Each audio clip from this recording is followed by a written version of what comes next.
This is Elek Tronique, a new show that focuses on electronica dance genres: techno, electro, house, drum and bass, and dubstep.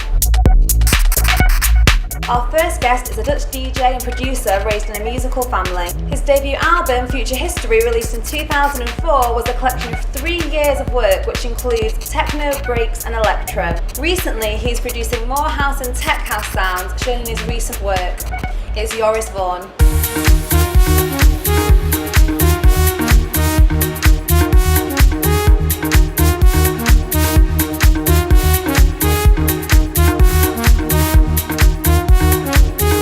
Yeah, I started playing in '96 in a little student club somewhere. I did a DJ competition that I won. Right. Playing CDs already, you know, like everyone's playing vinyl. I was like, let's play some CDs here.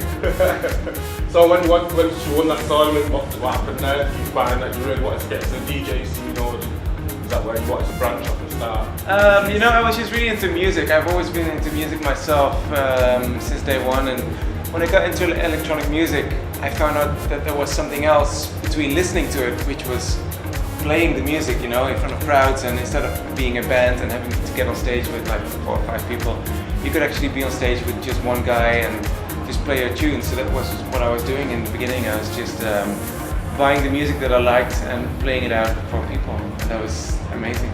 So where was the best clubs that you experienced? I think there was only one club where I played for a few years, which was the venue where I was playing as in my student time, and that was in a remote city somewhere in Holland. And going to clubs, I was like way later, and even playing in the bigger clubs that started like late more in the 2000s. Yeah. So then, like 2002, is that when you decided that you was going to branch out into production? Well, I think going into production, there was also a natural progression for me, because I just, you know, as I said, I've always been into music. Yeah, sure.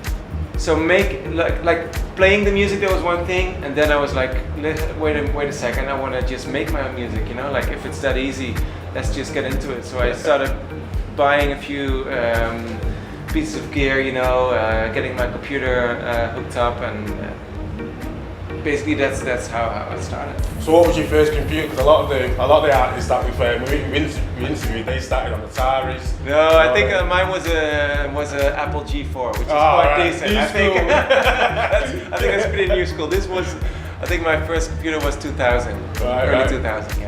I can't kick this feeling when it hits.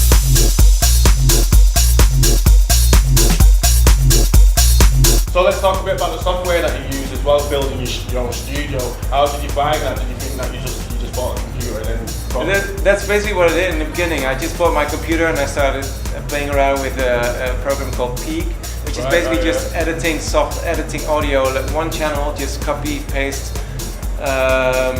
merging certain samples, but it wasn't really arranging things yet. And then I found out about Cubase, and I started buying my first synthesizers. And what synthesizer did you buy? I bought the Juno 106, I believe, the classic one, you know. And I recorded chords and pads, and I chopped them up and rearranged them, and you know, I was very creative, just doing things that you just shouldn't be doing. But you know, that's I guess the part of the experimentation process. So what other software do you use apart from Cubase to put it in? I think you still use more outboard. I think, you know, like after my first synthesizer, I bought a few more. I bought almost all the Roland things. You know, I have the 101, the 303, 808, 909, 727, 5, whatever. Are you showing off now? I'm not. I still have them all, you know, but I just never use them anymore. I did use all of them in some way in any of my records. It's just that over the years, you know, like even the 909 that I used to love for a while, it's collecting dust. My 808 staying next to it, also collecting dust. You find the VSTs are comparable with? They're not. You know, it's not only about the sound, it's also about the way you use it. When you're using a drum machine, a real one, and you have all the outputs and you put them through a mixer, it's not about the sound that comes out of it. Well, it is about the sound, but it's It's more about the way you actually will tweak it, the way you will tweak the equalizers. It's just not the same as using running all the samples through Ableton or Cubase. You know, you're just never going to end up with the same thing. Is that what you discovered, that your sound was unique in that respect? Or? I think so. I think, you know, like it was easier maybe making a unique sound back in the days than nowadays, because everyone's kind of using the same plugins, presets, sample banks, sample cities, you name it. So what about the sound that you grew up listening to? What made you think that you wanted to create certain sound? What was the record that you heard about? I really like. You know, I used to, when I got into electronic music, I started listening to Orbital, Left Field, Underworld. You know, all those bands, even Dreadzone, I was a big fan. You know, the bands that made albums that you could listen to from the very first record to the very last one. Yeah. I loved all of them, you know, and I think I got a lot of influence from that. Also, like the musical aspect, that was so important. And until today, I haven't really found the similar. Maybe it's also because I was younger, you know, it was all new for me, so it's hard to say if that was better music, but for me, it's still, that's where I come from. I think the music, not saying back then, but you know, when you look back on the music back then, it seems to have a lot more character, but I think we'd be saying the same thing 10 years That's time. the thing, you know, like, I'm not a purist, I don't want to be a purist, you know, like, for the people growing up now, the kids, they don't have anything to do with the music that I was listening to when I was a teenager, you know, so for them it's different again. It really depends on the time and everything.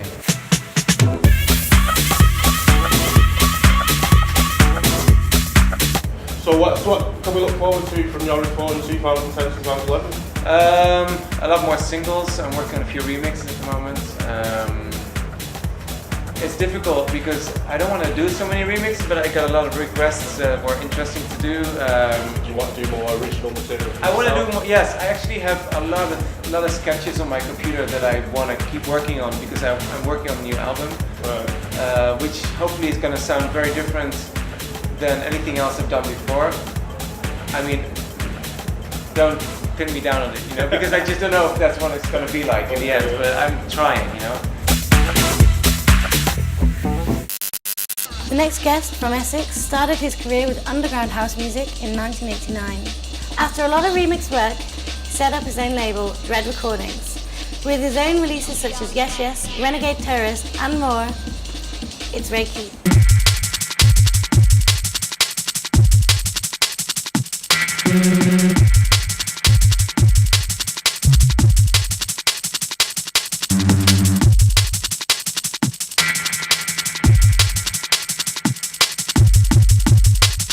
Right, I'm going to take it right back to where you started from, really, because I know from like the late 80s that you probably, like, was that the first single or was it the first time you was getting into production? Well, I've been producing music now and doing what I've been doing for almost 3 decades. I started on the decks when I was about 10, 11, and then I was playing at all my cousins' parties when I was 14, 15. Some El DeBarge and Shalimar business, you know what I mean? Like back in the soul days. The disco. Yeah, do you know what I mean? Like, it was the kind of like, you know, we were the new guys playing, it was the new era of soul music, you know.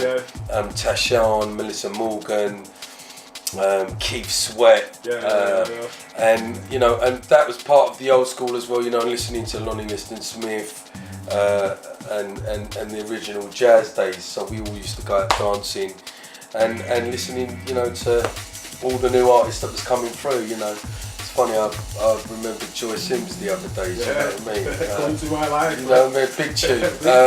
But we were in transition of electronic dance music, you know, Depeche Mode, Orchestral Manoeuvres in the Dark, you know, Gary Newman,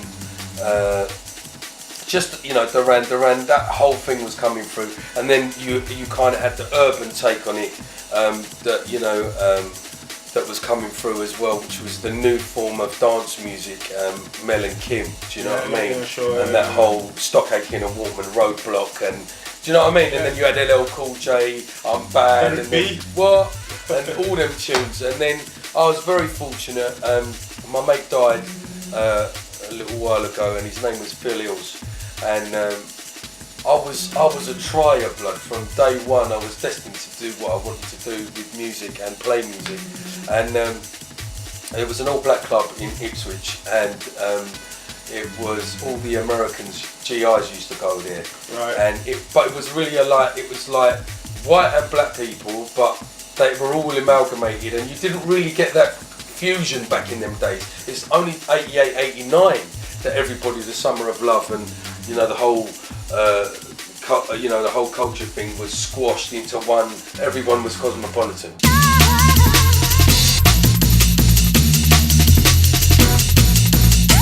88 came, and like 87, 88 came, and one of my friends invited the promoters of the Crazy Club to my brethren's house in Colchester. I'd already been on the circuit. I was playing at the Works in Colchester, the Tartan House. I was even fucking playing for Kenny Khan back then. Do you know what I mean? Blast from the past. That's why I've got to give props to Kenny. Do you know what I mean? Sure, and then I just matured. You know, I started DJing. I went to London. I played at the Astoria. I got my first residency at the Astoria and Limelights, and I was working at City Sounds, and from there on I just didn't look back. It just started to roll, and I was blessed, you know what I mean? I came right through the ranks.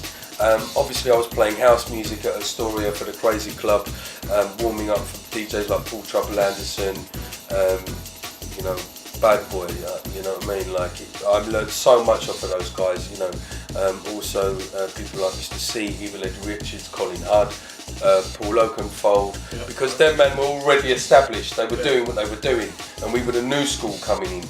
And we were all playing house, do you know what I mean? We all played under one roof. And then kind of 91, 92, I done my first remix, and I gave it to Ryder on the plate with a beat in it, and it was Orbital. Yeah. And he smashed it, you know what I mean? But then we was busting a 4th floor and the little break thing going on. Yeah, sure. And then I went on to fucking remix every Tom, Dick and Harry. I'd done Shades of River, Moby, Baby D, St. Etienne, True Parker. And Yes. Where did you first hear Jungle? You thought yourself, right? You know what? It wasn't about even just. It wasn't. It was a format. You know, this is the problem. Everyone wants to fucking label it. You know what I mean? So, what, you know, to me, I would call my interpretation of jungle. Yeah, is ghetto-based music. Mm-hmm. Do you know what I mean? I believe you know, every so often they want to class it as something. A good tune's a good tune. Do you know what I mean? But the name jungle, it was labelled in '94. We had a lot of bad press. There was a lot of fucking shit going on in the dances, which again happened in the garage scene. And I blame the people that label it. Do you see what I'm saying? Because they stigmatise it, and then it's fucked for everybody. So to me, it's just a natural progression. If you look at house and you look at where we are now, you know, it's actually come back full circle because the dubstep boys have taken it back to where it originally started. So, you know, it's how each individual interprets it. Do you know what I mean? I'm not too keen on fucking sticking names on it. Do you know what I mean? Because it is what it is. It is what it is. Do you know what I mean? Whether it's 150 BPM or 175 BPM, if it's kicking and people are dancing to it, then why label it? Yeah, music is music.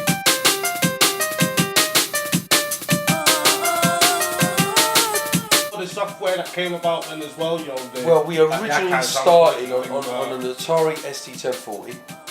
God bless Mr. Atari. And then we had Cubase to sequence, and then obviously we had the samplers, the S950, which we started off with. And now everybody's going back analog because I think everybody can make music quite cheaply, but I think it's like anything. If you're a bricklayer and you want to make a brick wall, then you've got to go and get your things. You've got to go and get some cement and some sand and some water and mix it up and then make a wall. Do you know what I mean? And foundation, right? Exactly. So how can you not have a foundation? Do you know what I mean? And I think... And expect it to stand. Exactly. You know, like what we've done has stood the test of time. You know, 15, 20 years, so you can't argue with them. Well, them tunes when we played this before, they were bangers, and that took me right back to like between 95 and 98. But it sounds current and it sounds up to date and it sounds fresh. So what I'm saying to you is, for me, it's very important that we stick to what we love, and progress from that, because it's natural evolution. It's revolutionary. It keeps changing. Do you know what I mean? And you have to be a type of a chameleon. Do you know what I mean? To keep up with things. But as long as you do it from the heart, you're blessed.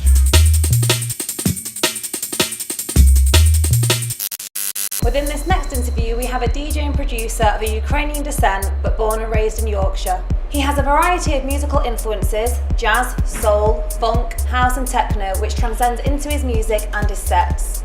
It's Warehouse Projects resident, Chrysko.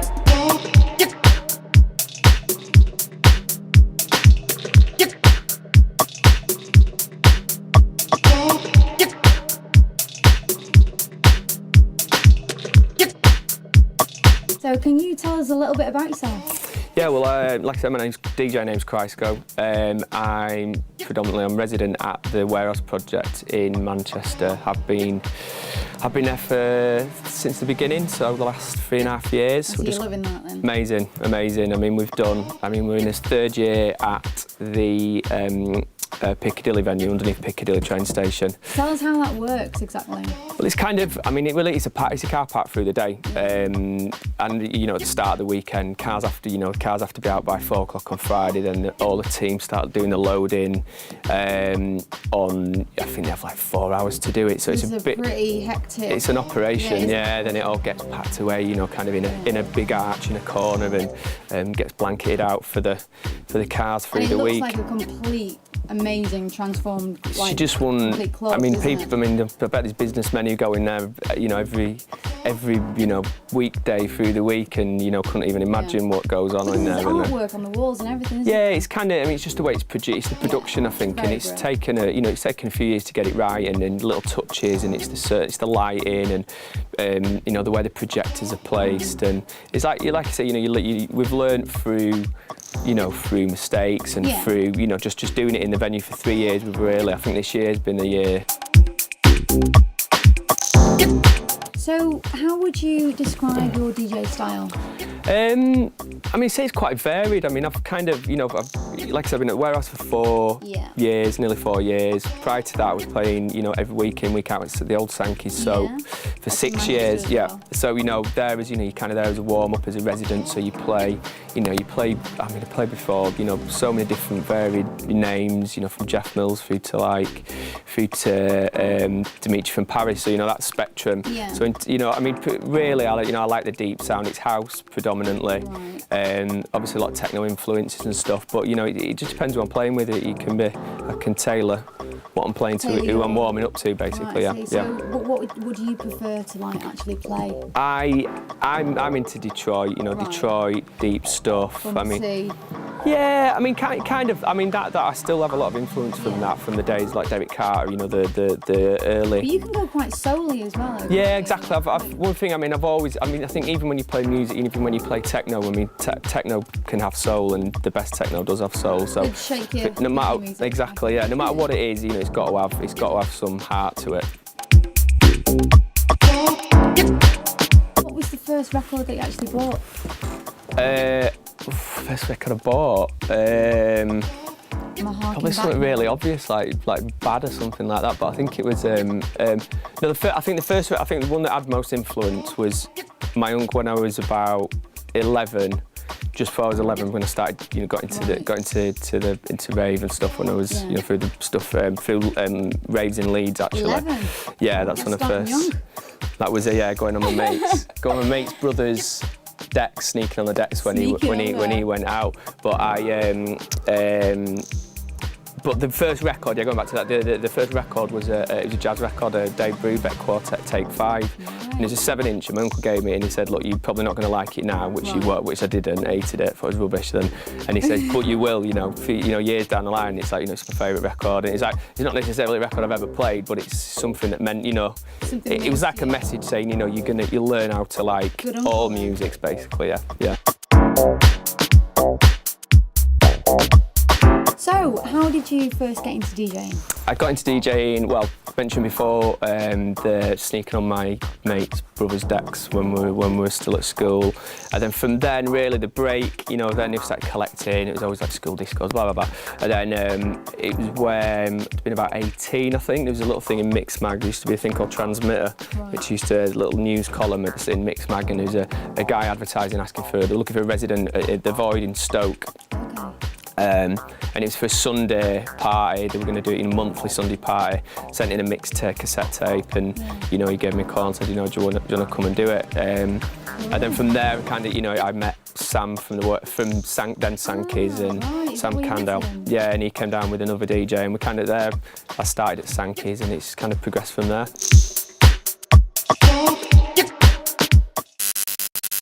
These next guests are a dubstep duo from Canada, recently releasing their own track, White Satin, with remixes of Massive Attack, Radiohead, Rolling Stones and more.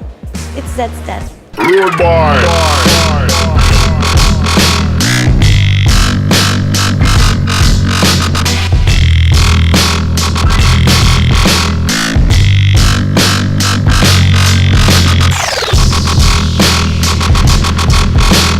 Take it back to the past, where you guys start, what led you into dubstep? Well, we started producing like hip hop about 5 years back in Toronto. Came up on that kind of stuff.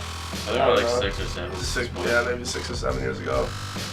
We were like into like, you know, digging like records. Yeah, digging in the crates, yeah. You know, started with like looking through our parents' records collection, stuff like that. And did that influence you like into that sort of mainstream, like, well, not mainstream, but into that sort of genre, like hip hop itself? well, like we pretty much, I think, we make a lot of like what we like at the time, you know. And back then, pretty much only listened to hip hop and like old music, but we would just make that into hip hop. So. Yeah, hence White Satin and tracks like that as well. That's yeah, so we take that mentality to like dubstep and shit now. So, but yeah, like. I don't know, when we started listening to more electronic music, our production sort of went there. And yeah, just a lot of variety. So what came first, the production or the DJing for you guys? Production for sure. Was it, yeah? So let's talk a bit about the equipment that you were using back then, and you know, it might have changed now, but what was your main piece of equipment that you used back then you picked yourself a while to keep over? We used like, you know, like MIDI keyboards and like software. What sort of software? We don't really use hardware. A lot of people do use like Massive. That seems to be like a really big key. Yeah, for sure. Massive is pretty key. It's good. There's FM8 a lot of good. FM7. People use that as well. So you guys use FM's definitely. We get a lot of cool noises out of that. Nowadays, like back then, we weren't really about the making like interesting sounds, but now that's pretty much all we're trying to accomplish. Like just making unique sounds. Yeah, pretty much. I think that's what it's all about these days. It's like so much stuff has been done, you know. Yeah, you do it with like a different sound now. It's like you can make something good again. Pull up that slope, lead into a volcano. Lower the rope, right into a volcano. So let's bring it a bit forward now and start talking about your own productions. What was the first dubstep track that you heard and you thought yourself, I can do something like that? Or did you actually remember that? What was your main influence? I thought, yeah. I mean, I didn't really get into it until very recently. Like the first track I probably heard was like a Scream track or maybe even a Rusco track. And I think there was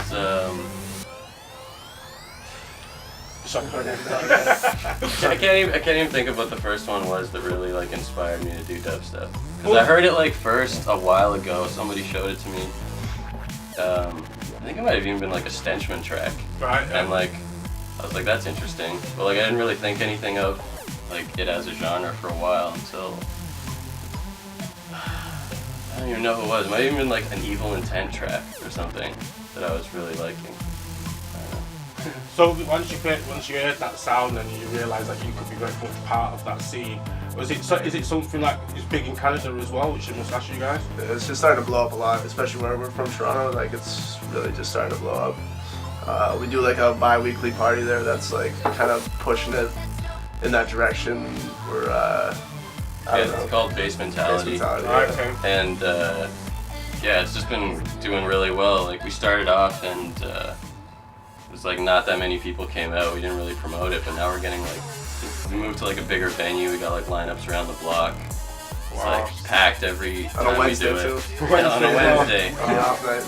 yeah, we got like 16-bit and Nero coming in next month. That's So Yeah.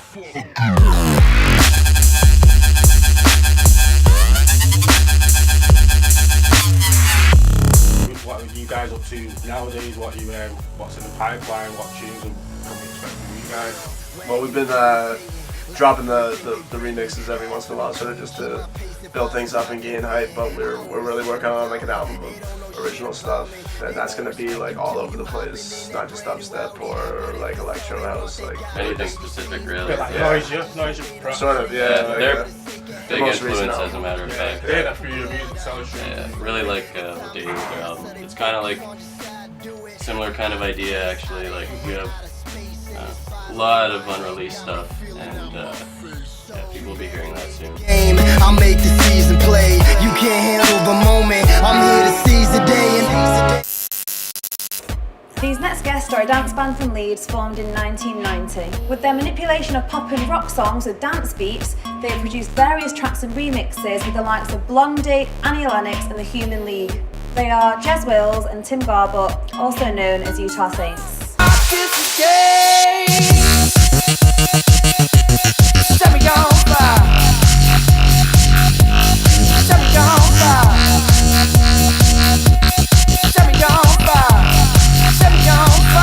Let's take it right back, guys. Are we taking that since 91, or we're going past and we're going beyond them sort of times as well? Go on, guys. Go on, basically, we met and started Utah Saints in 1991. But prior to that, Tim had DMC Championships out of his bedroom when he was 17 and got the finals. Semi-finals. Yeah. The year Cash Money won. You got the finals, you didn't know. 88. I mean, yeah, so I did that out in my bedroom. 87 I entered it and came nowhere because I never played in front of anybody because I was that nervous and made no real game, and then took another 12 months, did it again, and then got into the semi-finals. But I was only 17 and I was brave. I was living in Leeds, and to go into the semi-finals I had to go down to London, and I couldn't get anybody to go with me, and I just thought I'm not going to go on my own. I wish I'd gone that, but I was 17 years old and to go to London and just actually competition on the own. Especially DMC. Yeah, I bottled out, so it's kind of, it's cool. I got to the semi-finals, got my jacket, got my freaks. So I'm 17 years old. Went up with so many friends. Yeah, I did. I met Chad Jackson and all, you know, all those people, and so yeah, it was a good experience. And then I kind of got a job after that, DJing in a club for like £20 a night. So. And then so he was doing that, and I was at school doing a mobile disco, doing just weddings and retirement parties and 18s and anything that sort of paid the bills. And then we both started putting out sort of records. I was putting out more industrial kind of electronic. What, production yourself? Yeah, just on our own little labels, like pressing 1,000 copies. And Tim was doing like kind of. There's this label called Ozone, which was like based out of Sheffield. It was kind of like. You know, quite a few cool little things going on, and so I put a few sort of just sort of little techno tracks out that sort of would do like 300 or 400 each one, and so that was cool. I was putting out industrial kind of electronic records, and they were doing about 300 or 400. And at the same time, we were both promoting nights, and I was promoting at a club in Leeds called the Gallery, and we had everyone coming through there from like Cal Cox, Sasha, the famous Sasha used to DJ in the basement and stuff right at the very beginning of time, I think it was. And then we started both DJing at a club in Harrogate, and I was doing the Saturday night, and it was more like kind of funk and kind of funk based, hip hop based, and Tim was doing the Friday night, which was house based. And we started sort of swapping tapes, and then we thought, let's try going to the studio together, but we couldn't fit the same thing from different angles. And the first thing we did was a track called What Can You Do For Me. We pressed 1,000 copies of that onto, it was meant to be bright orange vinyl, but I didn't know Tim very well at the time, obviously, because we just met, and I didn't know that he was red green colourblind. He was choosing the colours to mix together for the vinyl. It came out kind of this vomit colour. But it worked in our favour, because this vomit colour vinyl. And we pressed 1,000 of it, and it just went mental. It was just right time, right place, right track, and 3 months later we were on top of the pop.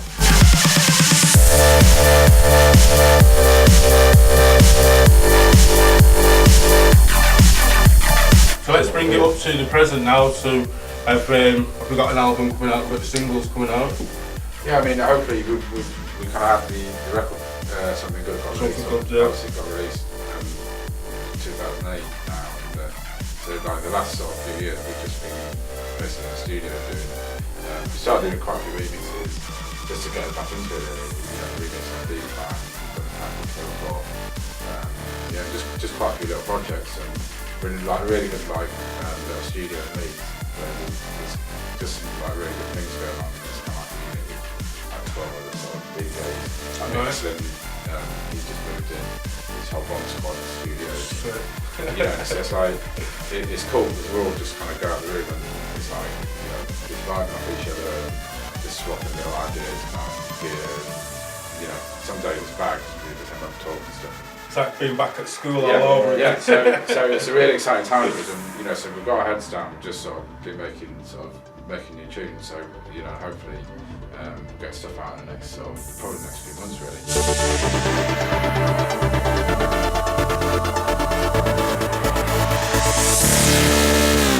So what we expect from, I know we've spoken a bit about the singles, but are you still guys touring still? So yeah, we've kind of, the last sort of few years we've been sort of everywhere, like States, Australia, so next week I'm off to Dubai. Every weekend really we've kind of been out DJing. But the cool thing about that is it's just it totally keeps you on top of your game. Yeah, sure, yeah. We like last weekend we got to put on this insane sort of building in Birmingham that had everybody from going to be doing fire. A lot of sort of drum bass things, Stand Warriors. So you're on this lineup, and so you know you're going to be playing either before or after one of these sort of people. So you just got to totally be on top of your game, and on top of your music. And, so it kind of makes me enjoy it. Like spend a lot of the week listening to music. Sounds like you guys have really fallen back in love with what. Yeah, we have. It's funny because it actually makes it a bit more difficult for us because we've always turned down anything to do with like old school or those kind of the classic nights and that. Not because we don't like the music, it's just that we're not stuck there, we just carried on moving. Yeah. So, whereas it would actually probably be easier for us to go into a club, just play anthem, and from back in the day, and then move on. But really, we kind of stick ourselves in the middle of our lineup, like you just got on before Sened Warriors, which is what we did on Sunday. And it does make it's kind of stressful for us, but it does improve our music.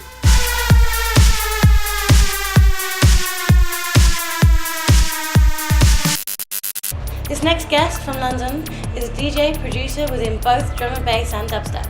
His versatile style and deep vibes are shown within his latest album, Foundation, with appearances from Burial, Roots Maneuver, Donny O, and more. From Show Expect's label, Digital Soundboy, it's Breakage.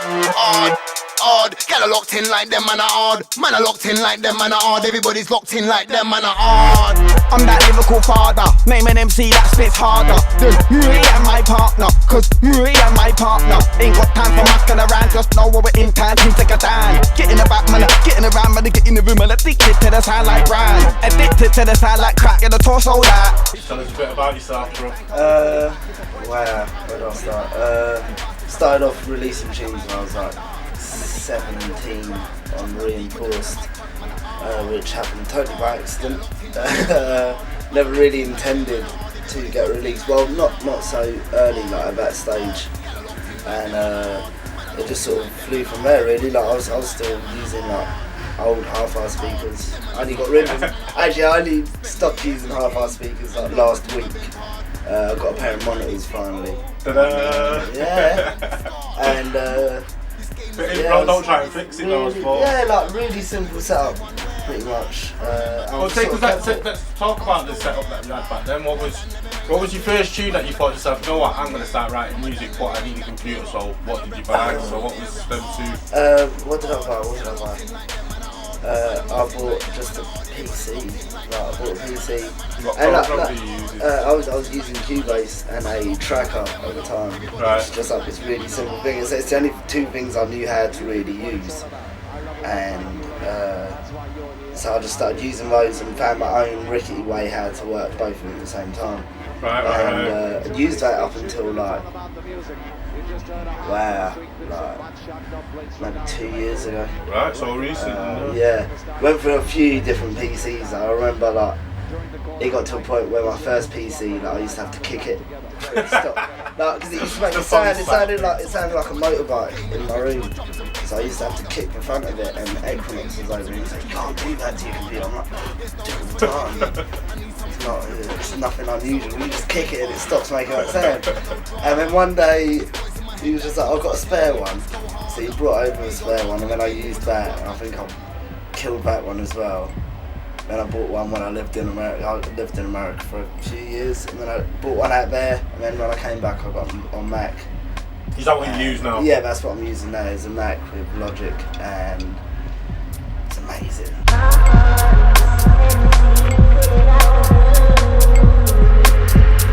So let's talk about your own productions, your own production style in particular. Yeah. Hearing like a lot of your earlier stuff from like 2001 up there, it seems to be a lot more jungle, more of a junglist approach.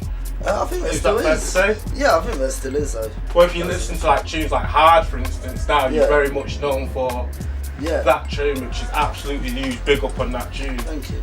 It's absolutely massive. And There's still jungle in there. I'm not going to debate you on that. Like, the thing is, like, who said jungle has to be at like 160? Who said you can't make True. Like, who said it has to have a break? Like, jungle for me, like, it's like the sounds that you use. It's how you use it. It's the attitude about. Yeah, it's the attitude of a tune. It's the overall vibe of the tune, like, rather than it being like. We're using a particular break. It needs like to have a funk gaming. break, and it needs to have a reggae sample, and it needs to have like. Nah, I don't need any of that. I think that's the best thing about your music as well, is where it can cross genres, so where people think that they're used to a particular sound, and then you bring that sound out, and it's totally different than what they've ever heard before. And I think that's where you. Well, definitely for me, I've heard, I've listened to quite a few of your tracks. I've been a producer myself and a DJ. Yeah. I can totally understand where you've made a track, you made a track with raw live drum loops. Yeah. And I can hear that, and and to other people, like, that is absolutely amazing. And but I could understand that you've come across at a totally different level where most people would hear that loop and use that loop. Yeah. Do you find that you've actually incorporated that purposely, or was that? No, I just hear drum beat that I like, and I'm like, yeah, that's the one. Mm-hmm. Like, I don't. Do you know what I mean? I'll take a drum beat from anywhere. I shouldn't say that, but I will. Mm-hmm. Do you know what I mean? Like obscure, like. Even obscure, like, not even, like, for break collectors and stuff. And Panic Room is one the track that I was thinking. Oh yeah, Panic Room, that's a well-known break, so I just had a really bad quality version of it, and I was just like, I don't care, I'm going to make this tune. Well, like I say, because I produce as well, I hear the way that you've chopped the drums, and it's absolutely incredible the way that you've chopped and the way that you put it all together.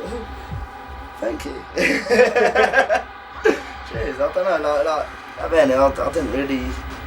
You never really think about it, like it was just like that was a thing to do for us a lot of the time, and it was like friendly competition.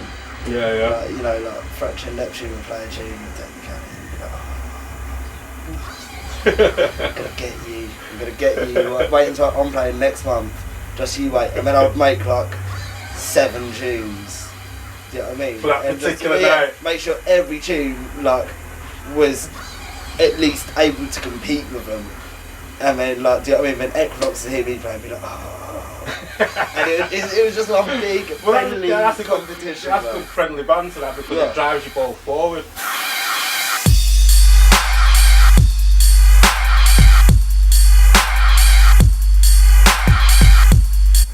What can we expect from Breakage? Can we expect an LP? Are you touring? Well, not another LP just yet. Obviously, I've just done Foundations. So big LP, yeah. That's taken 2 years from me. And so yeah, like at the moment, I'm just seeing how it all goes. Playing with that. I've got a couple of remixes coming out. Can you tell us? Can you name any names? Yeah, I can name a couple. Like, I had a few already, but just came out, and then the latest 2 being Melanie Fiona, who's like an R&B singer. Right. Well, she's not American, she's Canadian. But she's signed to Rock Nation, which is Jay-Z's label, yeah. And that's her next single, tune called It Kills Me. It's like a garagey, quite too snappy. and then I just finished one last week, I think, for Plan B. Big. A tune called Praying, which actually got its first play today, I think. Are you going to play it tonight? No, I've already played it out, but Zane Lowe played it, apparently. Big. I got a bunch of text messages like, Zane Lowe played it. Yeah. So are you touring? Yeah, touring. Are you planning for any foreign tours? Yeah, like I'm going all over, pretty much.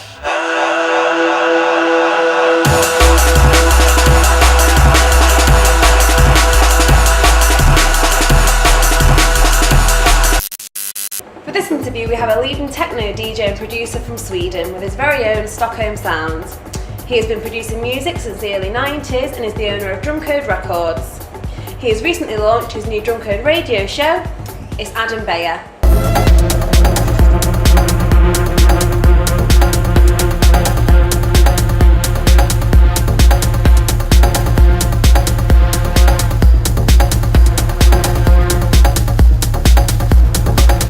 Started out kind of working at Planet Rhythm Records.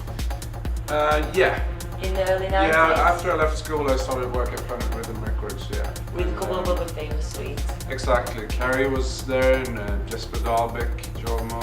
It was kind of a melting pot. We all met there and things started to happen. Yeah, there's something in the water in Sweden that everybody amazing comes out of Sweden. So you started DJing in the early 90s? Yes. Well, actually late 80s. I was really young. When you were really young. Became a profession. So then your first release, from what I can work out, was out in 1995? No, my first release was in 93 already. But I started using my own name in 95. Before that, we were using like some pseudonyms. But in 95 I felt kind of ready to use my own name because I knew that I found the sound that was me. Yeah. So how did you make that progression then from sort of DJing into production? Did you just get in a studio and learn the software, or did you work with somebody else till you learned and knew what you were doing? Or? Well, I was actually still in school and I was DJing and Jon Boda went to the same school and he came from a more musical background, so he had his friend in his class doing the same thing. That was, he had a sampler, but he didn't know what to do with it really. He really liked techno. So he linked us up to me, or he got us to meet, and we started to play around with it. And then we became friends, and this guy's Peter Benish, who I did my first record with. And yeah, we started playing around with it, and then we bought some more equipment and added pieces. And so it was kind of a slow process, because we didn't have a lot of money, and equipment back then was really expensive. You know, it wasn't like just getting a computer and get started. You had to get like hardware. Pieces of hardware, you know. So we were saving up for each piece, and then we learned it. Really, like, got into it, and then the next one we got a computer, and then a 303, and so on. So we were sitting in my bedroom in the beginning. We didn't have a studio or anything. So was it always techno, or like how did you get to that point? Well, in the beginning, because it was a very early scene those days. Early 90s was kind of spread out, so we were into a bit of everything. I mean, I was 17 at the time when I had my first record out, even. So we were kind of listening to everything that we could get our hands on. Like, it was everything from, I went to London and bought a lot of jungle records, breakbeat records, at the same time as I was buying RNS records and like Belgium stuff and Detroit stuff. So it was just a big mishmash of everything. But then it started to crystallize around 94, 95 for me. I think when I started hearing all the like Jeff Mills records and that early sort of harder, tougher techno, Detroit. Yeah, Detroit. I was kind of, yeah, but also a lot of the European stuff like C.J. Bolland and RNS was a massive influence, and also Reload and a few of the German labels like Harthouse and all that. I think that's when I knew where to go.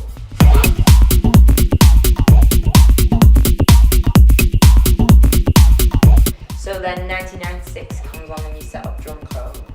What was your thinking then? How old were you then? Were you ready to set up a label? Did you know what you were doing? Like why did that come about then? Well, I was 20 and I had a few records out on Planet Rhythm. They did well, but it it took maybe like 10 months for them to get out sometimes, and I didn't feel like I had a control over when to release them, and I was producing so much at the time, so when they actually came out, I felt like I was already somewhere else. You've already moved on, haven't you? I already moved on, Time, so and then this record comes where you feel like, that stuff is old. So I don't like that anymore. Plus, like there was, you know, you didn't get paid in time, and it was like, so I just wanted control. It was basically, I just wanted to decide for my own what to put out and when, and to see like have full visibility what was going on. So that was the reason for setting it up, and I also had this idea of what I wanted to do with it, which was like a quality DJ label, like tools and tracks for DJs. So are you still, obviously, I mean, from then till now, you're just phenomenally busy. Are you still very much instrumental in drum code, and are you always at the heart of things there, running things there, and picking the music? And yeah, for sure. Yeah, I'm doing. I mean, now I have a team working together with me. It's not just me anymore. But yeah, I'm still doing all the A&Ring, and obviously, I mean, I think that's the main. That's the core of the label. I have to sort of choose what we're gonna put out and what to release and stuff. Yeah, I love it. I mean, for a couple of years it was a little bit quiet because we had a very strong sound during the end of the 90s, beginning of the 2000s, but then it kind of got a little bit watered out with all the labels doing the same thing. So I slowed it down, and I started to get inspired but it's slightly slower stuff again. And I was really into like the more minimal techno around 95, 96, like Robert Hood. So it felt like it started to go full circle again, and all these other cool minimal records came about. So I went into that a little bit more, and I didn't focus so much on drum code. I did a couple of releases for other labels like Plus 8 and Kholoud and whatnot. Soma and all those things. And but then after a few years, I felt there was something missing again, and I felt like that I could take the inspiration I got from that period back into drum code and make something new out of it. So when did True Soul and Mad Eye come around then, and what were the purpose of those labels when drum code was already up and running? Well, True Soul, I started True Soul in 2002, and the idea behind True Soul was to have a platform for anything electronic, basically, which was not drum code. So you could experiment as well? Yeah, a little bit, longer tracks, albums, clubbier things, Detroit-inspired things, or even like ambient albums or whatever. Just a broader platform for... Was it a platform for you to express, or for you to find other artists to express? The main idea was to find other artists, yeah. And I mean, I started it off with making an album of my own. So, yeah, but whatever came my way, I think. I mean, that's... At the time, we were pushing mostly Swedish music though, which I've kind of changed over the last few years because I have so many good contacts with other people around the world.